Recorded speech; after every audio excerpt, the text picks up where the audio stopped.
Hey everyone, welcome to Cricket Fanatics Magazine. I'm your host Khalid Moeddin. This is the preview show, the show where we talk about everything that has to do with the T20 series between Pakistan and South Africa. It's the third T20 that we are going into. It's a 1-1 lead currently. So it's going to be a very exciting clash or a very exciting end to this particular series.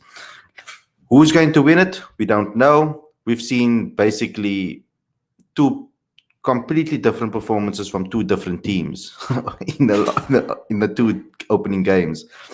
The first game, South Africa bowled very poorly, batted quite well, and Pakistan batted really well and bowled really well. Then in this particular game, the latest game, South Africa bowled really well and batted okay. Obviously, had to chase a low total. And they did it. They didn't do it without any wickets falling. So obviously, you would like to see when you're chasing like a total of 140 odd, you would like to see like maybe only one wicket fall or two wickets fall, but that wasn't the case. There has been inconsistencies from both sides, so it's going to be quite competitive. I like the way this is poised now. We've got to see some young talent play or new talent play for South Africa, like the likes of Sasanda Magala play. Someone that had a question mark over his head for a long time because a lot of people would have liked to see him play in international cricket, and they got their chance to now see him play. Nervy starts in both games, but brought it back really well. I particularly like the character he showed in the second game, where he went for 17 runs in his first over. He bowled 12 he bowled 12 balls in his first over, so he basically 2 overs in 1 over. And then he pulled it back by getting 1 wicket for 14 runs, and he took a run out of his own bowling. So it was a good character that he showed in that particular game. We've seen Andile Pechlekwayo in this particular series not really being relied upon as they did in the ODIs. We obviously scored him for 50 in the ODIs. He never got really an opportunity to really show what he can do in the T20 format, even though he's one of the highest ranking all rounders in South Africa at the moment with regards to the T20s and ODIs. We're not seeing Dwayne Pretorius available at the moment, so we don't have him in the squad. So we can only pick the players that we have available to us. There's no point in complaining about the squad, etc.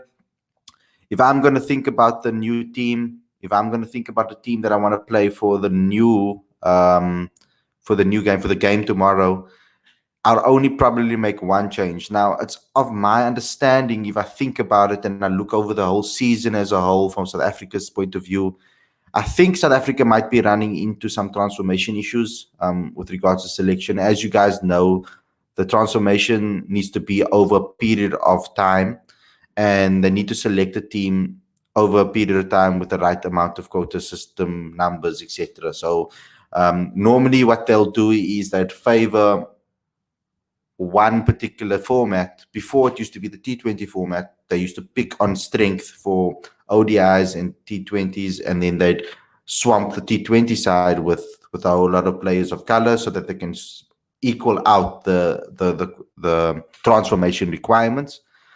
But this time around, we have a World Cup, so we can't really do that. So the only way South Africa is going to be able to meet those requirements is by picking players of color in the team to kind of level it out. Now, in the test arena, there was some times that we picked 7 white players and only 4 players of color. So they're going to need to equal it out somehow. So when you look to pick a team and 11, have that in mind when you do that. I'm trying to find out whether Rassie will play tomorrow. Nobody knows. Nobody said anything about it. I mean, Lazard had a press conference today or had an interview today, so they wouldn't have asked him that particular question. It wasn't a pre-match press conference where the media gets to ask the questions. So we're not sure. There hasn't been anything out of the Proteas camp, whether he's fit or not. So that will determine many people's decisions on who they pick. And we can start talking about the lineup now as we go along. But first and foremost, to the guys that are tuning in, thanks a lot for all the support. But the guys that are not subscribed, click the subscribe button and that notification bell. Also, don't forget to smash that like button and comment, share, and subscribe. Banners on the screen. If you guys want your comments to be read out on the show, we will turn on the super chat right now so that you guys can get your comments heard and highlighted. If you want that, bottom left-hand corner of the live chat, there's a $sign. So I'm going to first say what I would like to see tomorrow and who I would like to see. And then I will say who I think that the Proteas will pick. So first and foremost, the change that I would like to see is Pat van Biljon out and Verreynne in. That's a change that I would like to see. A lot of people might say Verreynne Lubbe out, but I want to see Verreynne Lubbe get a full chance to show that what he can do, because it seems like he's not necessarily playing his natural game. He's coming out swinging to show what he can do. And I think that's what he needs to, maybe just as a number 3 batsman, if he's going to play as a number 3 batsman, he needs to take his time and just pace his innings. He doesn't necessarily have to come out swinging for every single delivery. He can also rotate the strike, etc., and get his eye in before he starts hitting, because we know he can clear the boundary. So on that flip side, though, I think Verreynne Lubbe's best chance to actually get into the side would be in the number 6 position. We see that he does have big hitting capabilities. So the best chance for him, I feel, would be in the number 6 position with his off spin as well, to add a variation with regards to that. We haven't seen him bowl in the series, which is something that we'd like to see. So I think the first change that I would probably make is Verreynne out and Pat van Biljon in. I would also like to see Michael Pretorius come into the side, and I would like to maybe rest Andile Pegloquayo, drop Andile Pegloquayo for this particular game, and see the likes of Michael Pretorius get an opportunity. Either that, or let me think about the team in my head. Actually, sorry, I actually drop Björn Hendricks for this particular game, and I will bring in Michael Pretorius and then have a deeping battle lineup. Sorry, I messed that one up. So I would actually bring in Michael Pretorius and drop Björn Hendricks, and then give Andile an opportunity, extra opportunity to show that he can bat. But he hasn't really had a chance to show what he can do with the bat in the T20 format this time around. So we're judging him on very little, because he didn't bowl and he didn't bat. So it's one of those things that we're asking him to be dropped, but he didn't even play really. So it's one of those type of situations that we're saying. I don't know about Verreynne Mulder in the T20 format. We haven't really seen much of him in the T20 format, only with regards to the T20 challenge. So there's not much we can do. So that's what I would like to happen. But I think I'm going to bring on Aditya so that he can give me his thoughts on what he thinks, what he would like to happen for tomorrow's game. So welcome to the show, Aditya. Always nice to see you. The IPL's on, obviously, and I think people are tearing out their hair about the fantasy league. At least those guys that are supporting Kishan and Quinton de Kock and Hardik. And I mean, Hardik was my captain, so it's unfortunate. Hopefully he gets some time to bowl and get some wickets, because I'd really like to see that. But I mean, the amount of bowlers and all-rounders that are in the Mumbai Indian side, it's highly unlikely maybe. But let's talk about the Proteas. What would you like to see tomorrow? I'd like to see Verreynne come in, and I would like to see Verreynne Mulder, because if we look at the World Cup, we need to look at those question mark positions, which could be, I think George Linde could be a very good number 6, but I think he could also be a very good number 7. He said in yesterday's presser that he does a lot of range hitting practice, and he's more than comfortable hitting it from the first ball onwards. So I think he would make. I think the top 6 is pretty much set. There are enough batsmen that Temba can maneuver within that top 6. It's those couple of key all-rounder positions that the Proteas need to audition for. So whether that's Andile, who's had about 5 games now to prove his mettle there. Verreynne Mulder, I believe, deserves a chance. We need to see what he can offer with the bat and with the ball, of course. But I think I'm more interested to see how far he can hit the ball, the strike rate that he can operate at. That's important for the Proteas. That can be a match-winning position for the Proteas. And I agree with Pretorius in there as well. I think essentially you need to give as many players a run as possible. so that you have that selection headache going into the World Cup. I think Andile Pekrekwayo has been harshly treated over here. Because I think that, in the ODI at Centurion, he scored 54 and took 1 for 37. In the first T20I, he got 9 not out and took 0 for 21, right? He didn't bowl many overs. But then in the last game, he didn't play at all, basically. He was just in the field. so it's like people are asking him to be dropped, but based on what? You know what I mean? It's based on the assumption that he's not good, not based on the results. That's a pretty decent tour for an all-rounder. 29 in his first game in the ODI. Okay, he didn't do so well in the second one, got 3. But then 54 and 1 for 37, and then 9 not out and 0 for 21. Okay, that's not really. And then he didn't play in the third one. So in the second one, sorry. So do you think that's a little bit? I think that's a little bit harsh to judge him on that. I'm not sticking up for Andile. I just want people to obviously judge him fairly after he's put on performances. Give him credit, and when he doesn't, then you can obviously come hard at him. I don't want to be just ruling out any players going into a World Cup. I think every single player is going to be important. So I think that's something that we need to find the right balance, because you're not going to be able to play everyone in a team of 11. What do you think about my point where I said that maybe Verreynne Libbe can be used in that number 6 role as a big hitter and an off spinner? Maybe as another option. George is currently playing in that role, but we also said that he could play in the number 7 role. But what do you think that maybe Verreynne Libbe giving him to go in that role? Because I think that he has the capabilities to play that role as well.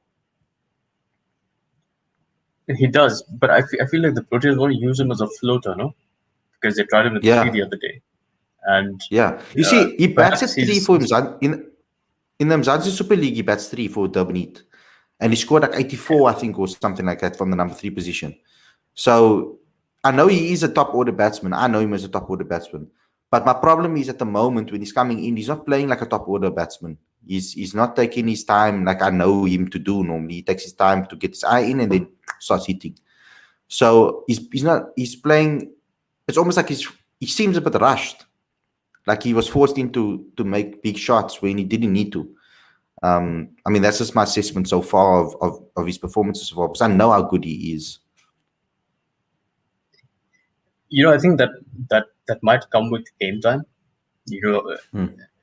Having that perspective, because I think Sachin Tendulkar once said that the game is best played at the non-striker's end. Point being that you get a good ball, knock it, get to the non-striker's end. And I think somewhere, certainly on more challenging wickets, because I think the Wanderers produced very good T20 wickets for batting. But if we're thinking about India again, then we're probably going to get more challenging wickets. And if we look at the IPL game right now, between Mumbai and Kolkata, that's testament to how challenging it can be to bat in certain conditions in India. So there needs to be a versatility in the way the Proteas bat. And I think with game time, Verreynne Libbe will learn as well. After he hit that boundary first ball, and then he got out the next ball at the Wanderers in the first T20. He'll learn from that. And I suppose all the other players will also learn from that. Where it's great to see them go at the tempo that they're going at, but eventually they will learn to be more adaptable. So I'm going to put Werner's team on the screen quickly. I'm only doing this because, guys, he's a Patreon, so this is why I'm giving him special privilege. So if you guys want to get special privileges like this, become a Patreon today. The link is in the description. So I would love to see this team play, no lies. But I have to work in the constraints of what Cricket South Africa has put out there. And I know that we're struggling to make the transformation target because we were playing 7 white players because of injuries and stuff. We were playing 7 white players in the test arena. We never really necessarily met it in the ODIs. We didn't meet all the transformation targets. We're supposed to be 6 players of color in the team or over a period of time, the transformations are supposed to equal out. So I think we're far behind when it comes to transformation. So to pick a team with 7 white players 1, 2, 3, 4, 5, 6, 7, 8 white players is going to be a problem if we're going to try to catch up. So, I mean, Magala, Williams, Shamsi, brilliant players as well. I don't know what Cricket South Africa is going to do. I don't think Cricket South Africa will play this. I mean, I don't think Boucher will play this team because of those transformation targets that he needs to meet. And that's just unfortunate at the moment, because I believe that someone like Pretorius deserves an opportunity. I believe that Klaassen needs to come into the side. I believe that Mulder needs to get one opportunity. So it's just unfortunate that this will probably not happen, even though this is something that we would like to see. Is this something you'd like to see too, though? In an ideal scenario, yes, but I agree with you. It might be difficult given the transformation targets.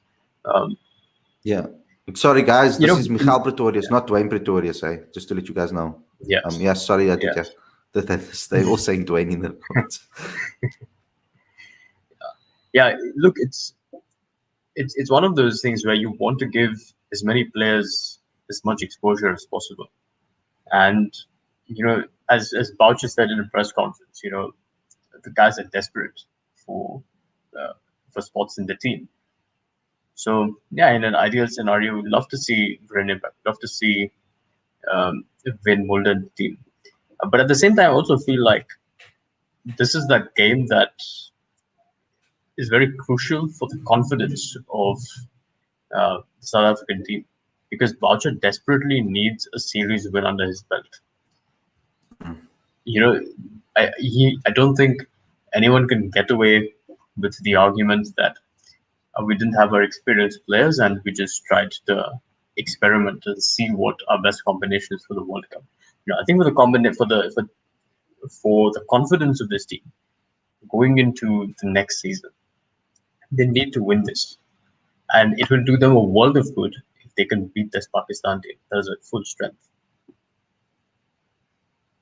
Yeah, I mean, the major positive that I like about this is that we're getting to see players getting opportunities. Thank you to the IPL for that, because now we get to see the likes of Lazard Williams, who not a lot of people knew, and this is against a top class Pakistan side that he bowled the way he did. So really impressive. Same with George Linder. I'm very impressed with him. I always thought that he needs to be in this team because he's always shown the temperament to do so. He plays better in a team of stars, where he's not necessarily doesn't necessarily have to be the main man. He performs really well in situations like that, when the pressure is kind of not on him to perform necessarily, but yet the pressure. Then he takes pressure situations. He takes hold of pressure situations very well. For example, like opening up the bowling, it's a pressure that he can handle because the spotlight is not necessarily always on him. There's always a spotlight on someone else. And I think that's when he flourishes, George Linder.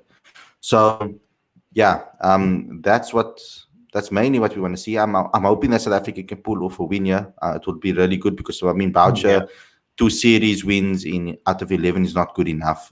And he needs that for the confidence of the team, and he needs that for his own confidence as well as the coaching staff.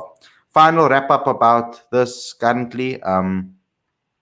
Who do you think is going to win tomorrow? And who do you think is going to start? I think the Proteas will win tomorrow because I think they're more desperate for it. Pakistan are probably coming off. Pakistan can be guilty of being complacent, and I think this as Linda said yesterday, when he was talking about Rizwan's dismissal, we were trying to play with his arrogance a little bit.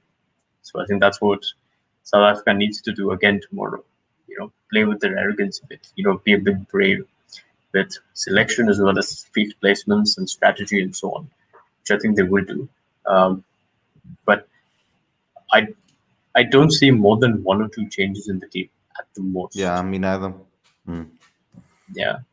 It's even possible that they go with the same team. Yeah, this is really possible. Yeah. Because they got to win with the same pick by picking the same team. So maybe it's a momentum thing. For me, it doesn't seem like it's a massive. It doesn't seem like it's gonna disrupt anything if they take Patron Bouillon out and bring in Verreynne. Yeah. To me, it doesn't. It won't seem like that. We can't have a situation again like when only one player scores big or two players score big. We want more than one, obviously, to score well and do well. Yeah, but I also think that South Africa can pull off a win. I'm hoping that's the case. Let's see what happens in that particular match. And I hope you guys support Cricket Fanatics Magazine with all our updates with regards to that. Another update, guys, is we brought out the new issue of the magazine. It's all about school cricket in South Africa, particularly school cricket in the rural areas and how that can improve, as well as the school system and how it works in South Africa with regards to the Model C schools, etc. And also, Aditya gave an excellent article as well on how the Indian cricket school system works as well, which was an excellent insight for us to learn from as South Africans. Dewald Brevis is on the front cover. Obviously, we did an exclusive interview with him, and he's on the front cover because he's one of the top schoolboys that you can say out of this current generation. And we wanted to go with a theme of that you need to dream, and as a school kid, you have to dream about becoming a Protea. And you don't often see a situation when a school that has legends of the game, that a player will look up to a player from that school and actually emulate them exactly. Like try to mimic the game exactly. And Dewald Brevis is one of those opportunities. Did you just give us a quick? If you've taken a browse through the magazine already, just maybe say one of the articles that maybe stood out to you. Actually, I haven't, but watch out for Liverpool's article. I think I've had a brief glance through it, and it really offers a good insight into what's lacking initially, and then what can be done to get a bit better. Yeah. And I mean, Emily also wrote an awesome piece interviewing Niels Momberg about the girls' cricket in schools and how we can improve girls' cricket in schools, because a lot of the girls are playing against boys in boys' teams. They don't actually have their own teams. So hopefully that can improve as well, and what CSA is doing with regards to that. So go ahead to cricketfanaticsmag.com/monthly magazine. I'll put the link on the screen, but it is in the description as well. Trying to find it here. You can download the latest issue of the magazine, subscribe to that. It's 100% free, and you'll get all the back issues as well. But guys, thanks a lot for tuning in. Thanks a lot to Aditya for coming on the show as well. Thanks a lot to the guys in the comment section, to all the Muslims out there that are Muslim like me. Ramadan Kareem to all of you. I hope you have a blessed month of fasting. I mean, and I hope it's easier on you and your family, and that you have a lot of fun and you find that spiritual healing, or you get closer to God in this time. Thanks a lot for everybody for tuning in, and we'll see you guys again tomorrow after the third T20, and I'll see you too then, Aditya. Thanks a lot, guys. Take care. Sounds good. Cheers, man.